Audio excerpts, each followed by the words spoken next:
നമസ്കാരം. Raf talk ഫുട്ബോളിലേക്ക് അവർക്കും സ്വാഗതം. അങ്ങനെ നമ്മൾ യുവേഫ ചാമ്പ്യൻസ് ലീഗിൻ്റെ ആവേശത്തിലേക്ക് ഭാരവത്തിലേക്ക് മാറുകയാണ്. യുവേഫ ചാമ്പ്യൻസ് ലീഗിൻ്റെ ഫിക്സർ നിർണയ നറുക്കെടുപ്പ് ഇന്ന് നടക്കുകയാണ്. മൊണാക്കോയിൽ വെച്ചിട്ടാണ് ഈ ഒരു നറുക്കെടുപ്പ് നടക്കുന്നത്.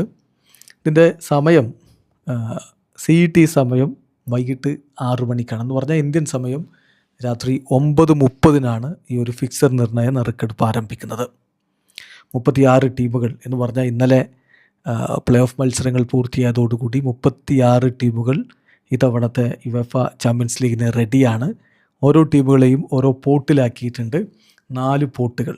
Pot 1 Paris Saint Germain, Bayern Munich, Real Madrid, Liverpool, Inter Milan, Manchester City, Arsenal, FC Barcelona, Atletico Madrid എന്നീ ടീമുകളാണുള്ളത്. Pot 2 Borussia Dortmund, AS Roma, Sporting CP, Aston Villa, FC Porto, Manchester United, Club Brugge, Real Betis, PSV Eindhoven എന്നീ ടീമുകളുണ്ട്. Pot 3 Feyenoord, Lille OSC, Bodo Glimt, Napoli, RB Leipzig, Villarreal, Fenerbahce, Shakhtar Donetsk, Galatasaray ടീമുകളാണെങ്കിൽ pot 4 Slavia പ്രാഹ, സ്ലാവൻ Bratislava, Stuttgart, AEK Athens, LASK, Como, Lens, Viking, Sabah എന്നീ ക്ലബ്ബുകളാണുള്ളത്. അപ്പോൾ ഇതിൽ എങ്ങനെയാണ് fixer നിർണ്ണയം എന്നുള്ളത് നിങ്ങൾക്കറിയാം. കഴിഞ്ഞ 1-2 വർഷങ്ങളായിട്ട് UCL ഇപ്പോൾ ഈ രൂപത്തിലേക്കാണ് മാറിയിട്ടുള്ളത്. ലീഗ് ഘട്ടത്തിൽ 8 മത്സരങ്ങൾ, 8 ടീമുകളോട് ഏറ്റുമുട്ടേണ്ടതുണ്ട് ഓരോ ടീമിന്. അതുകൊണ്ട് ഈ ഒരു നറുക്കെടുപ്പ് ആരംഭിക്കുക പോട്ട് 1 ഫസ്റ്റ് ടീം വെച്ചിട്ടാണ്. അപ്പോൾ പാരീസ് സെൻ ജർമ്മൻ ആണെങ്കിൽ പാരീസ് സെൻ ജർമ്മന് പോട്ട് 1 നിന്ന് 2 ടീമുകൾ തിരഞ്ഞെടുക്കും. പോട്ട് 2 നിന്ന് 2 ടീമുകൾ തിരഞ്ഞെടുക്കും. പോട്ട് 3 നിന്ന് 2 ടീമുകൾ തിരഞ്ഞെടുക്കും. പോട്ട് 4 നിന്ന് 2 ടീമുകൾ തിരഞ്ഞെടുക്കും. അങ്ങനെ 8 ടീമുകളായിരിക്കും അവരുടെ എതിരാളികളായിട്ട് വരിക. ഫോർ എക്സാമ്പിൾ, പാരീസ് സെൻ ജർമ്മൻ്റെ എതിരാളികളായിട്ട് FC ബാഴ്സലോണയും അത്ലറ്റിക്കോ മാഡ്രിഡും പോട്ട് 1 നിന്ന് വന്നു എന്ന് വെക്കുക. പോട്ട് 2 നിന്ന് മാഞ്ചസ്റ്റർ യുണൈറ്റഡും വേണമെങ്കിൽ AS റോമയും വരാം. പോട്ട് 3 നിന്ന് ലില്ലിയും അതുപോലെ നാപ്പോളിയും വരാം. പോട്ട് 4 നിന്ന് കോമോയും അതുപോലെ ലെൻസും വരാം. അപ്പോൾ ഈ രൂപത്തിൽ ഇത് ഞാൻ എക്സാമ്പിൾ പറഞ്ഞാണ്. ഈ രൂപത്തിൽ ഓരോ പോട്ടുകളിൽ നിന്നും 2 വീതം ടീമുകളായിരിക്കും ഒരു ടീമിനെതിരെ കളിക്കേണ്ടി വരിക. അങ്ങനെ എല്ലാ ടീമുകളുടെയും എതിരാളികളെ പൂർണ്ണമായും തീരുമാനിക്കുന്നത് വരെ ഈ ഒരു പ്രൊസീജിയർ ഇങ്ങനെ തുടരും. അതാണ് ഇന്ന് രാത്രി നടക്കുന്ന നറുക്കെടുപ്പിൽ ഉണ്ടാവുക. പിന്നെ മത്സരങ്ങൾ എപ്പോൾ ആരംഭിക്കും എന്നുള്ളതാണ് ചോദ്യം.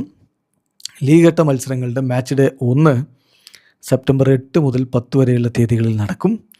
മാച്ച് ഡേ 2 സെപ്റ്റംബർ 13 മുതൽ 14 ഒക്ടോബർ 13 മുതൽ 14 വരെയുള്ള തീയതികളിൽ നടക്കും.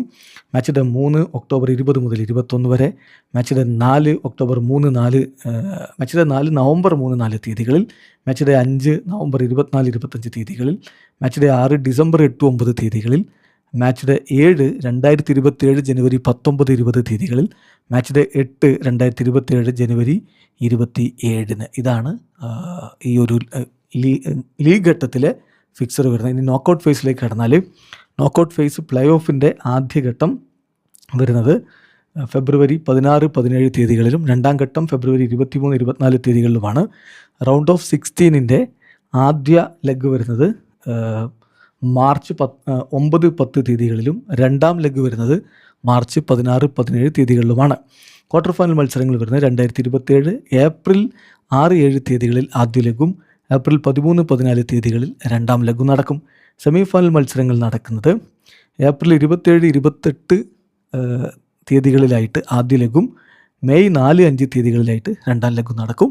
ഫൈനൽ മത്സരം നടക്കുക 2027 ജൂൺ 5 മാഡ്രിഡിൽ വെച്ചിട്ടായിരിക്കും. നമുക്ക് നറുക്കെടുപ്പിൻ്റെ ലൈവ് കാണാൻ പറ്റും. അത് യുവേഫയുടെ വെബ്സൈറ്റിലൂടെയും അതുപോലെ തന്നെ മറ്റ് സോഷ്യൽ മീഡിയ പ്ലാറ്റ്ഫോമുകളിലൂടെയും കാണാൻ പറ്റും.